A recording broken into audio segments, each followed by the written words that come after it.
À suivre après cette édition, la version Bamanakan de ce discours à la nation du président de la transition.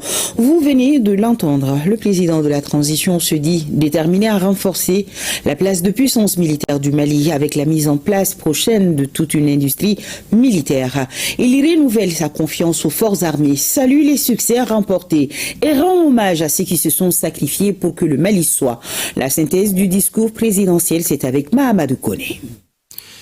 2025 sera une année cruciale pour le Mali et pour les forces armées et de fabrication de munitions. Parallèlement, il y aura de nouvelles acquisitions d'équipements plus sophistiqués. 2025, c'est également le mémorial dédié aux vaillants soldats tombés pour le Mali. Tout cela n'est que justice pour une armée qui célèbre son 64e anniversaire et qui a été forgée dans la lutte, dans le sacrifice et dans l'amour du pays.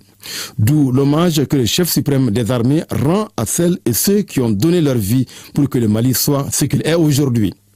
Réitérant sa confiance et sa reconnaissance à l'armée malienne, le général d'armée Assimi Goïta affiche sa volonté de défendre le Mali, son présent et son futur, et cela avec l'ensemble de ses concitoyens pour que le Mali, selon lui, reste debout, plus déterminé que jamais à tracer sa propre voie. Selon le président de la transition, l'armée malienne est le fer de lance de la lutte pour la liberté, la justice et la dignité. C'est ainsi qu'elle a pris le contrôle de l'ensemble du territoire en repoussant les forces terroristes et impérialistes, selon les propres termes du chef de l'État, qui reste convaincu que la montée en puissance de l'armée au cours des dernières années est sans équivoque.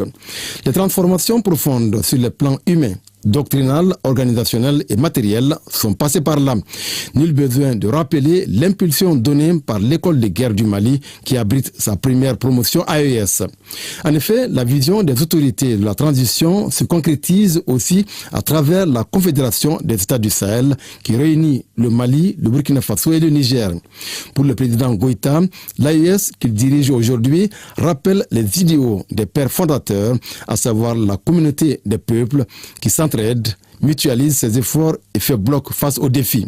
C'est un exemple de collaboration qui, selon le chef de l'État, contribuera à la stabilité et à la prospérité du Sahel et de l'Afrique.